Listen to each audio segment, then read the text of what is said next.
اللي هم كبار بحجم المسؤوليه اللي عليهم، كبار بان هم لعيبه اصبح عليهم النهارده بتعقد الامال. فلما تيجي لمحمد صلاح النهارده، محمد صلاح النهارده بقى لعيب مصري، كل انسان مصري بقى بيحبه وبيأمل فيه ان هو يسعده بانه يوصله. هو كان معانا على التليفون يا كابتن بعد المباراه امبارح، قد ايه هو متواضع، قد ايه بيتكلم على زمايله بشكل محترم. تمام. قد ايه ما جابش سيره ال3 اهداف. انا حاولت اساله قال لك مجهود زمايلي وبتاع طبعا. فالتواضع ده اهم حاجه في سمه اللعيب اللي عايز يوصل. هو ما شاء الله عليه، ربنا يحفظه، انسان عنده خلق، ويعني لا ازكيه على الله. وانا شايف ان الموسم اللي فات ده كان موسم جيد. انا هقول لك على حاجه يمكن اول مره اقولها. اتفضل يا كابتن. في مره كان حد كان سالني من حوالي او سنتين وشويه على لعيب النادي الاهلي يشتريه، يعني على سن انا احد ابناء النادي الاهلي يعني. فقلت لهم ده يدفع فيه 10 مليون جنيه. فناس استغربت قوي، ازاي انا اقول 10 مليون جنيه على لعيب لسه طالع. اللي خلاني اقول كده ايه؟ حضرتك كنت ماسك رئيس قطاع الناشئين في النادي الاهلي.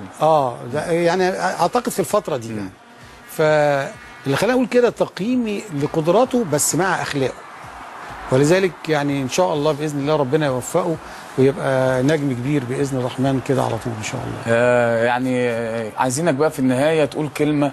يا كابتن زيزو، احنا ابتدينا النهارده دايما ما بيعجبناش العجب. فعايزين يبقى في تخصصات شويه. حضرتك بتحلل فنيا، وانا قاعد مبسوط من حضرتك ان الكلام فيه نقد بناء. ما بنيجي ننقد حد بكل احترام، لو في اخطاء بنحط ايدينا عليها وبنظهرها، لو في حاجه كويسه بنقولها. فتقول ايه للاعلام اللي هو يوم تلاقيه بيهاجم ويوم تلاقيه معه، وبعد كده اسبوع ممكن تلاقيه هو نفس الشخص بيعمل العكس؟ هو طبعا عايز اقول لك على حاجه ما نقدرش نفصلها دلوقتي عن يعني الفكر والنفسيه المصريه. احنا عايشين برضو في نوع من الخلط بالنسبه للسلوكيات وبالنسبه للحياه بتاعتنا، فيها لخبطه كتيره جدا، فبتخلي الناس غصب عنها تبقى مشدوده. والانسان لما يبقى مشدود ممكن جدا يبتدي يقول حاجات ويعبر بشكل مختلف عن طبيعته حتى. فده مش مبرر طبعا. انما اللي عايز اقوله ان الفتره الجايه دي احنا محتاجين فعلا، زي ما انت في بدايه حديثك في البرنامج اتكلمت عن حته التكاتف، وان احنا نبتدي كل واحد فينا ما يفكرش في نفسه بس يفكر في اللي حواليه. ازاي ان احنا فعلا نساند المنتخب ده لاخر لحظه. احنا خلاص بقينا على اعتاب ان شاء الله المرحله الاخيره. فكل دي امور انا شايف ان احنا ممكن اول الفتره الجايه دي نبتدي نساند بقوه، وبعد ما تنتهي المراحل دي نبتدي بقى نحاسب على اساس ان انا شايف ان المنتخب بصرف النظر، امبارح منتخب مصر بيلعب انا متهيألي ناقص 5-6 لعيبه صح، ومع ذلك اللعيبه ادت اللي عليها وزياده، ما تشعرش ان في حاجه ناقصه، واخد بالك. فزائد برضو امبارح في نقطه عشان برضو يبقى فضل. التقييم بتاعنا كامل. انا ما يهمنيش الاستحواذ في مثل هذه المباريات، ما يهمنيش الجماليات بتاعه الاداء في مثل هذه المباريات، انما في هدف بيمثل هدف استراتيجي بالنسبه للمرحله وبالنسبه لهذه المباراه، وهو اللي خلاني اختار الطريقه اللي لعبت بيها كبرادلي، يعني اختار العناصر اللي تمثل حسب المتاح اللي عندي. فانا اعتقد ان الفرقه امبارح وفقت بدرجه يمكن 100% ان هي تحقق الهدف بتاعها. فاحنا بندعي لهم ان شاء الله ان هم يوفقوا في ماتش موزمبيق ان شاء الله، وان هم على الاقل يتعدوا في هذه المباراه ونطلع باذن الرحمن للمرحله الاخيره ان شاء الله. يعني عندنا ملفات واسئله كتيره جدا لنجمنا النهارده الكابتن عبد العزيز عبد الشافي. نطلع فاصل ونستكمل حوارنا الممتع معاه.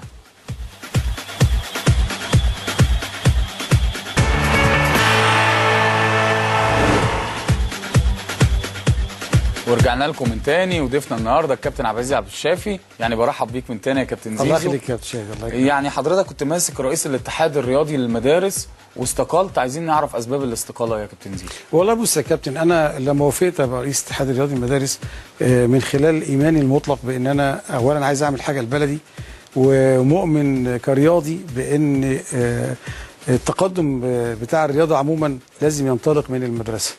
فده كان سبب موافقتي. سبب استقالتي ان انا حسيت ان انا امام لوائح كثيره جدا وخلط للامور، وحسيت ان انا هنفخ في قربه مقطوعه. فيعني ده باختصار شديد يعني. فخدت السكه من وانا عارف المسيره. شخصيه حضرتك مش بتاعت الكلام ده بالظبط كده. ف يعني اثرت السلامه زي ما بيقولوا، وقدمت استقالتي للاستاذ عمرو فاروق. يعني انت يعني تشرف اي مكان يا كابتن زيزو اكيد، وشخصيه الناس كلها بتحترمها والناس كلها بتقدرها. الله يبارك فيك. خلينا نروح يا كابتن لمنتخب ربيع ياسين. مباريات وديه كتيره كلها نتائج سلبيه.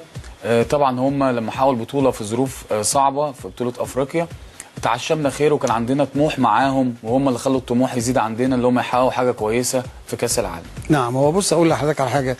اولا الكابتن ربيع بذل جهد كبير جدا هو والولاد اللي معاه، ويمكن بذل جهد دون مسانده كامله، مش عايز اقول ناقصه يعني مش موجوده لا او معدومه، لا كان في مسانده بس كانت ناقصه لا تتناسب مع منتخب مصر، ومع ذلك ربنا وفقهم وقدروا ان هم يحققوا بطوله انا شايف ان هي صعبه جدا، ويحققوا بطوله افريقيا. الولاد اللي معاه فيهم نسبه بتلعب في الدوري الممتاز. انا اعتقد بعد ما كسب بطوله افريقيا لم يتم عمل برنامج كافي للاستعداد، وانا يمكن في نفس اليوم اللي حققنا فيه بطوله افريقيا اتكلمت على ان لابد ان يكون هناك اكثر من 10 او 12 مباراه، زائد يكون في تركيز علشان اللعيبه تأدي بشكل معين في البطوله بتاعه كاس العالم. انما اللي حصل طبعا ان مفيش اهتمام قوي بهذا الفريق من وجهه نظري في الاعداد او الاستعداد. ايضا اللعيبه نفسها خرجت بره الاطار الطبيعي للاستعداد لكاس العالم، بمعنى ان كل لعيب بدا. معلش انا قاطع حضرتك. طب لما اللعيب يخرج خارج السيطره مين يتحمل المسؤوليه؟ لا طبعا هي دي المفروض الجهاز الاداري والفني الاثنين مع بعضهم يبقوا مسؤولين عن هذا، على اساس انك انت ازاي توصل للعيب ان هو لما يبقى موجود في كاس العالم سعره هيعلى اكتر. صح. بدل ما اللعيب يدور دلوقتي زي صالح جمعه مثلا رايح المانيا، رايح بلجيكا، رايح ما اعرفش فين، مثلا رامي احمد رفعت بالظبط كده. فانا النهارده اللعيبه كلها انشغلت بحاجات كان ممكن ان هي خدت جزء كبير جدا من التركيز بتاعها. فانا اعتقد دي نقطه مهمه قوي في عمليه ايجاد السلبيه اللي اثرت على النتائج اللي موجوده. انما من ناحيه النتائج نفسها، النتائج مش مهمه تبقى سلبيه يعني او ايجابيه في التجارب، لان حتى الخبرات السابقه بتؤكد ان مش هو ده الحكم الفيصل. يعني انا مثلا اقول لك على حاجه يا كابتن شادي، اتفضل. انا في اوقات كثيره جدا انا كمدرب كنت بعمل تجارب علشان اللعيب يغلط، وانا بقول للعيب بقول له انا عايزك تبقى طبيعي وعايزك تغلط وما تخافش، المباراه دي معموله عشان تغلط بس صح. عشان نعرف انت تقدر تأدي الدور في المركز ده ولا لا. فتطلع من المباراه خسران النتيجه الرقميه بس كسبان لعيب او اتنين، ممكن تكسب لعيب مش على بالك خالص صح. نتيجه ان انت قلت هذا المفهوم. ويمكن انا برضو بيحضرني في مباراه مسكت النادي الاهلي الفتره الصغيره اللي مسكت فيها، في الفتره دي الوقت كان ضيق جدا وكان عندي عدد كبير قوي من الاصابات وكانت الظروف مش كويسه قوي. فجيت عملت طلعت عدد من اللعيبه ناشئين طلعت 8 لعيبه صغيرين، لان حتى كان في لعيبه متاخده منتخب مصر الكبير. فالمهم يعني عملت مباراه تجريبيه، قلت للعيبه انا النهارده المكسب بتاعي ان انا اكسب منكم 1 أو 2، وفعلا ربنا وفق يومها. كسبنا لعيب اسمه رامي ربيعه وخدنا وحسين غنيم والعش في بتاع 4 5 كده ادونا، وحضرتك اديتهم فرص، ادونا انطباع كويس يا كابتن شادي. الانطباع ده هو بس ايه الزمن بقى في ازاي انك انت تدي فرصه ل1 أو 2. انما طبعا ربيعه يمكن خد فرصته مباشره بالرغم انه ما كانش معمول له عقد في النادي في الوقت ده. انا بقول لك ليه كده؟ لان انت التجارب مش مفروض هي اللي تخليك تقيم الفريق بالشكل الكامل، يعني المدرب يبقى ليه هدف مختلف تماما عن شكل التقييم بتاعك انت كناقد او كمحلل. فانا اعتقد الفتره الجايه دي برضو لما يجي يلعب اللعيب المباراه الرسميه، ودي انت ياما مريتوا بيها 2006 لما كسبنا بطوله افريقيا هنا، خسرنا قبلها ب5 6 ايام اظن من السنغال على ما اتذكر في ملعبنا. على فكره يا كابتن زيزو تفاؤل لما تخسر يبقى تاخد البطوله قبل لا هو التفاؤل ده ممكن يكون موجود، لكن مش هو المقياس، انما مش هو القياس صح. انما القياس بتاعك في ايه بقى؟ ان الدوافع بتتغير يا كابتن شادي، الدوافع بتاعتك انت في المباراه الرسميه بتتغير عن المباراه الوديه، بتتغير في البطوله، زائد ان في حاجه اسمها الحاله.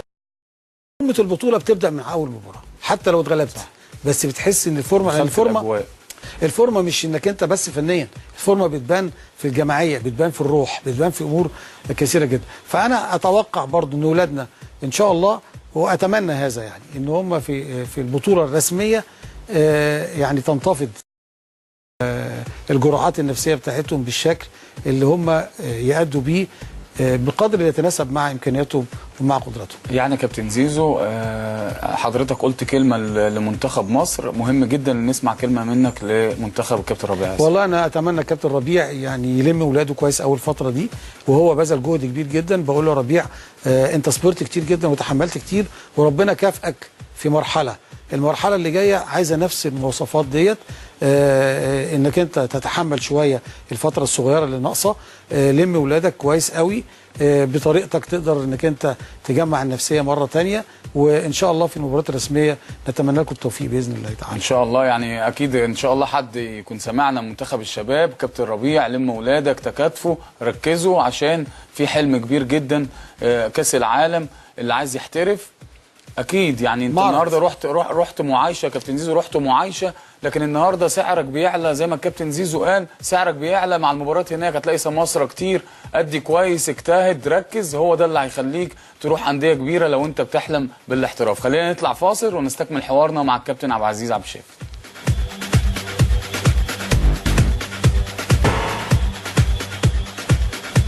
كابتن زيزو، انا سعيد بوجودك معايا اكيد. ربنا يخليك. عندي سؤال يعني مهم جدا، يعني وانا عارف ان انت صريح وهتكلمني بصراحه. السؤال ده يخص النادي الاهلي. حضرتك كنت موجود في قطاع الناشئين في النادي الاهلي، وكنت عايز تشتغل في احد القنوات في التحليل وكده، ومجلس الاداره رفض. نعم. على العكس، لما حضرتك مشيت وما فيش، فانت حضرتك مشيت وكنت زعلان جدا وقتها، وده اللي كان متداول في الاعلام. نفوجئ بعدها بوقت بسيط جدا، كابتن ممكن هادي خشبه بيعمل برنامج، الكابتن محمود الخطيب بيعمل برنامج، وائل رياض بيعمل برنامج.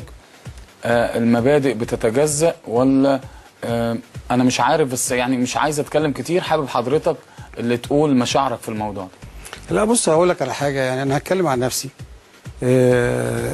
انا راجل فني في المقام الاول، وبرفض امور كثيره جدا خارجه عن الناحيه الفنيه. الجانب الفني يتناسب تماما مع التحليل الفني، يعني يمكن ما يتناسبش مع الاخرين. لما تبقى انت اداري ما يتناسبش معاك اكيد، فانما وحتى لو هيتناسب معاك عشان انت كنت لعيب كوره قديم، فالمناسبه الاكثر ان هي يبقى مع راجل فني، سواء مدير قطاع او مدير فني او مدرب. فانا ما كنتش شايف ان ده في اي تعارض. دي نقطه. النقطه الثانيه، برضو انا لما باجي احلل، انا بفرق تماما ما بين 3 حاجات، ما بين التحليل كعلم والنقد والتعليق. لذلك اتكلم عن موقف، ما اتكلمش عن شخص. حتى لو هتكلم عن شخص او عن كيان، بتكلم بالشكل اللي يتناسب معاه مع الواقع. انما حته النقد او الانتقاد دي مش موجوده عندي وده يعني ليس تبريرا يعني، انما ده قناعه شخصيه وذاتيه من خلال حتى علمي اللي انا درسته يعني.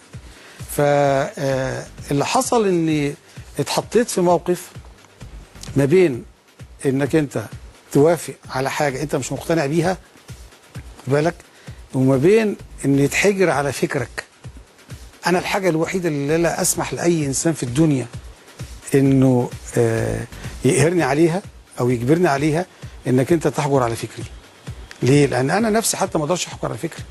يعني الفكر ده في جزء منه بيبقى الهام، واخد بالك، وبعد